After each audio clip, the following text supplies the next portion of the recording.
Di dalam sebuah hadis riwayat daripada Aisyah radhiyallahu anha, annaha sa'alat Rasulullah sallallahu alaihi wasallam 'anil ta'un fa akhbaraha annahu kana 'azaban yab'athuhu Allah ta'ala 'ala man yasha'. فجعله الله تعالى رحمة للمؤمنين فليس من عبد يقع في الطاعون فيمكث في بلده صابرا محتسبا يعلم أنه لا يصيبه إلا ما كتب الله له إلا كان له مثل أجر الشهيد atau kama qala, hadis sahih riwayat Al-Bukhari.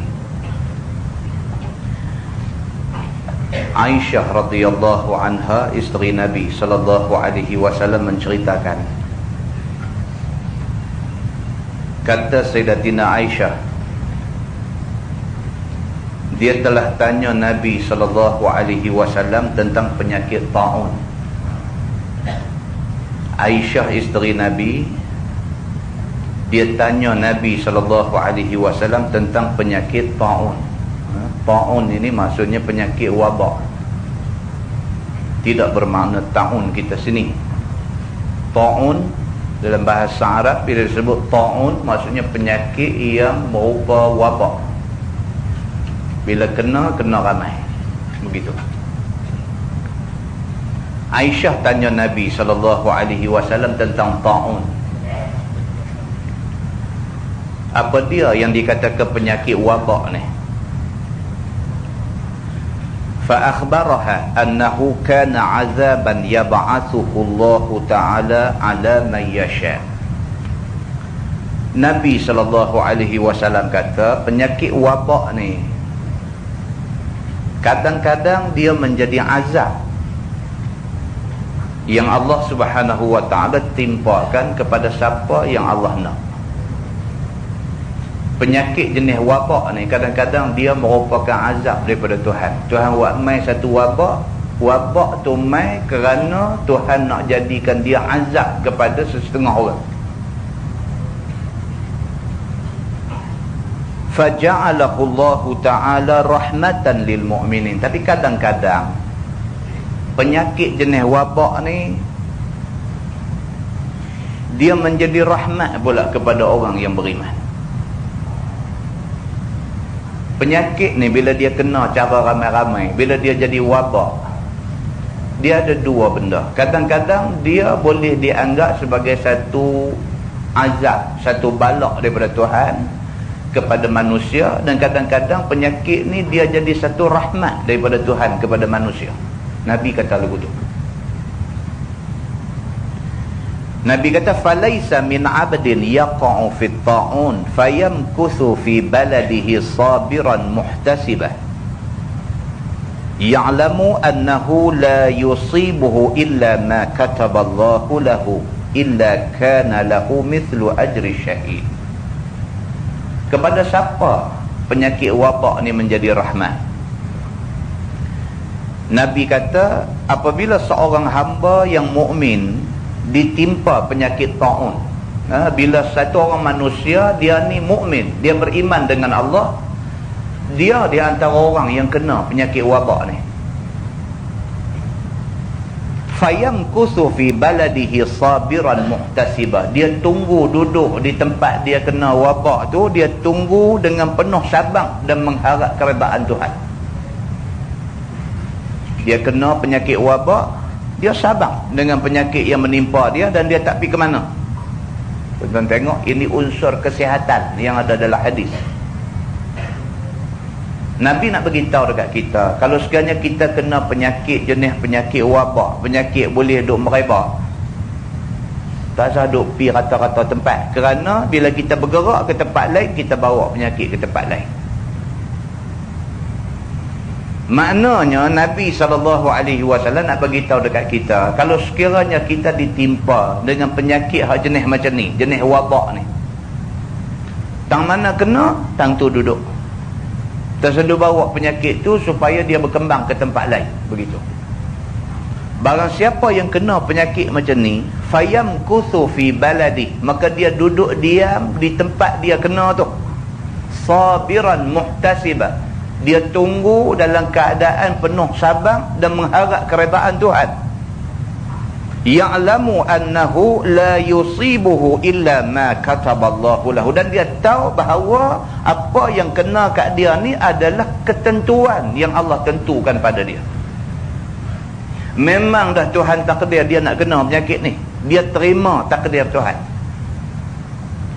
Illa kana lahu mithlu ajri syahid, maka tidak ada balasan bagi orang ini melainkan dia mendapat pahala syahid kalau sekiranya dia ditakdirkan mati dengan penyakit itu. Muslimin dan muslimat yang dirahmati Allah sekalian, satu orang sahabat Nabi yang Nabi cukup sayang kat dia, yang Sayyidina Umar Al-Khattab sangat memerlukan orang macam dia ni. Nama dia Abu Ubaidah Al-Jarrah, sahabat Nabi. Abu Ubaidah Al-Jarrah, dia orang Madinah. Yang kata sahabat Nabi, Abu Ubaidah Al-Jarrah, dia orang Madinah. Dia ni apabila Nabi SAW wafat, nama dia di antara nama-nama yang disebut-sebut boleh ganti Nabi. Oh, ini hebatnya Abu Ubaidah Al-Jarrah ini. Kerana kepimpinan dia, kerana akhlak dia, kerana peribadi dia, kerana keilmuan dia, kerana segala nilai baik yang ada pada dia, maka ramai orang duk sebut-sebut, duk kata kalau Nabi wafat tak ada orang lain yang layak ganti Nabi melainkan Abu Ubaidah Al-Jarrah. Nama dia ni di antara nama top di samping nama Sayyidina Abu Bakar, Sayyidina Umar, Sayyidina Osman, Sayyidina Ali dan sebagainya.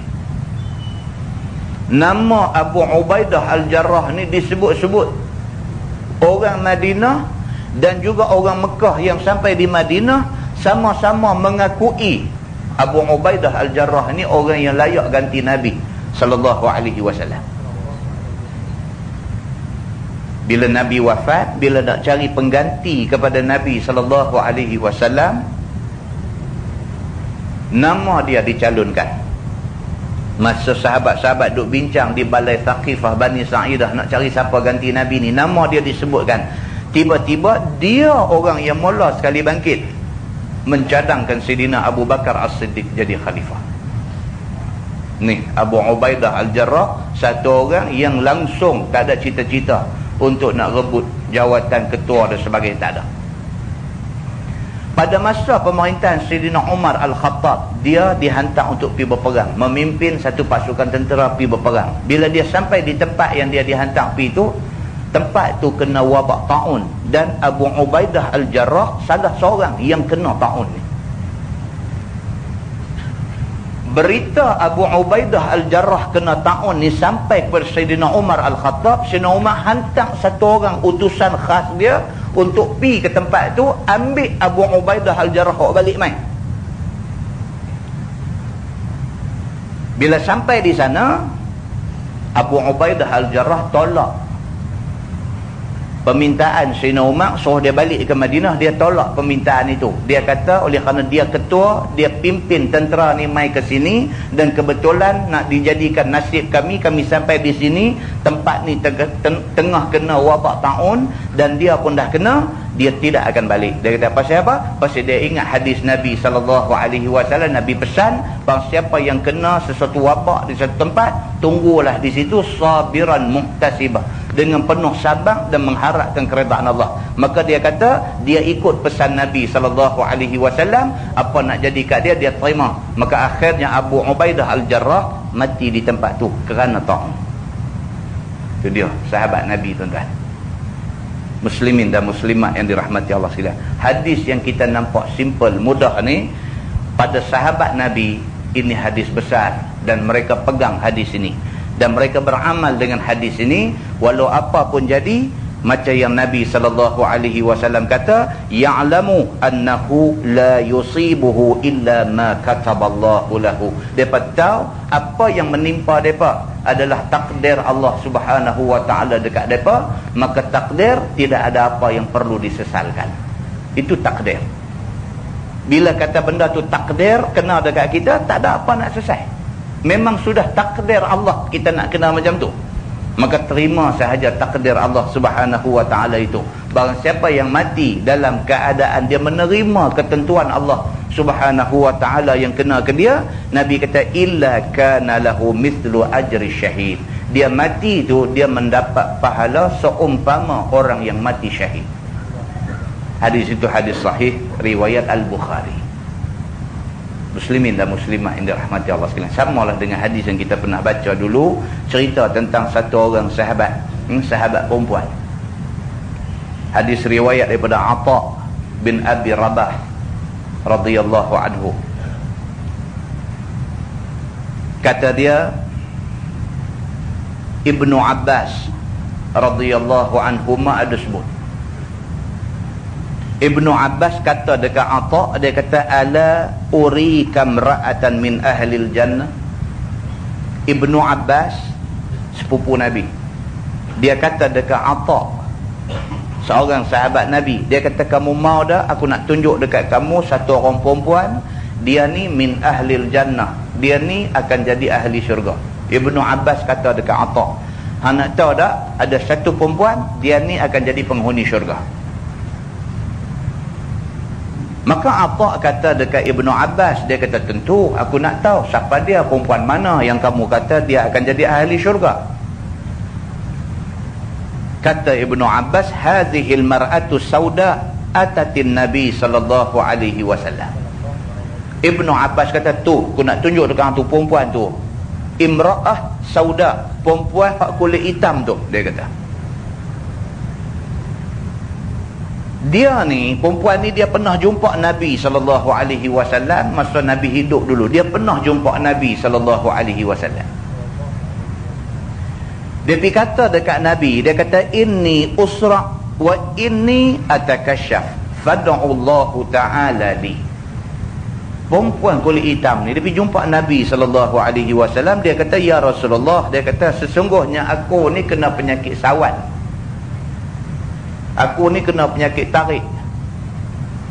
Tak kena air bulan, tak kena cuaca, tak kena gaya, aku nanti tarik sawat. Dia kata, itu penyakit aku. Wa inni atakasyaf. Masalah akunya bila aku kena tarik sawan, bila tarik itu dia kata aurat aku terselak, terbuka habis. Dia kata. Bila dia kena tarik sawat tu dia tak sedar diri, bila dia duduk cengkuih tu terbuka aurat, dia kata. Itu masalah dia. Dia pergi mengadu penyakit dia kepada Nabi SAW. Perempuan ni kata dekat Nabi, dia kata fad'ullahu ta'ala li. Dia kata ya Rasulullah, mintalah dekat Tuhan supaya Tuhan sembuhkan aku daripada penyakit ni. Nabi kata kat dia, Nabi kata kat perempuan ni, Nabi kata in syi'ti sabarti walakil jannah. Nabi kata kalau sekiranya kamu boleh sabar dengan penyakit sawan yang Tuhan takdirkan dekat kamu ni, kalau kamu boleh sabar, kamu dapat syurga. Nabi kata kat dia, wa in syi'ti da'autullaha ta'ala ayyu'afiyak. Tapi kalau kamu nak supaya aku minta dekat Tuhan supaya Tuhan sembuhkan penyakit kamu, aku boleh minta dan Allah pasti akan sembuhkan kamu. Nabi kata kat dia, lah ni kamu ada dua pilihan. Kalau sekiranya kamu sabar dengan apa yang Tuhan bagi kat kamu ni, penyakit sawan ni, kalau kamu boleh sabar, walakil jannah, kamu tentu dapat syurga. Tapi kalau kamu rasa tak boleh tahan dengan penyakit ni, kamu nak aku minta dekat Tuhan supaya kamu ni disembuhkan, kamu ni dibaikkan daripada sakit ni, aku boleh minta dan Tuhan tentu akan bagi kamu baik. Kamu mau yang mana? Jawab perempuan ni, dia kata asbir. Dia kata kalau macam tu aku sabarlah. Tak baik pun tak apa. Kalau sekiranya aku kekal dengan sakit ni tapi aku dapat jaminan syurga, asbir, aku sabar, dia kata. Cuma dia kata ini atakasyaf, cumanya masalah bila aku tarik aurat aku terbuka. Dia kata aku malu pada Allah. Kalau boleh dia kata fad'ullah alla atakashaf, minta kepada Allah supaya bila aku tarik sawan tu aurat aku terpelihara. Aku sakit tak apa, tapi aku tak mau aurat aku terbuka. Kata hadis ni fada'alaha, maka Nabi minta doa kepada Allah dan Allah pelihara dia. Dia masih lagi sakit, tapi bila dia tarik sawan aurat dia terpelihara. Dan bagi perempuan ini syurga macam yang disebut oleh Nabi SAW. Kemudiannya Ibnu Abbas tunjuk kepada Atha, dia kata inilah perempuan yang Nabi SAW janji syurga kepada dia. Hadis itu hadis sahih muttafaqun alaih. Semua ulama sepakat mengatakan itu hadis sahih. Kesimpulannya ialah muslimin dan muslimat yang dirahmati Allah sekalian, apapun kesabaran dalam apa juga benda yang menimpa kita itu amatlah berharga. Sabar ni yang amat berharga. Dalam apa hal pun, sakit, demam, apa semualah. Sabar adalah sesuatu yang paling berharga. Kesabaran ganjarannya syurga. Dan mudah-mudahan Allah Subhanahu wa taala anugerahkan kepada kita kesabaran yang tinggi untuk nak menempuh hidup kita yang masih panjang lagi, insya-Allah.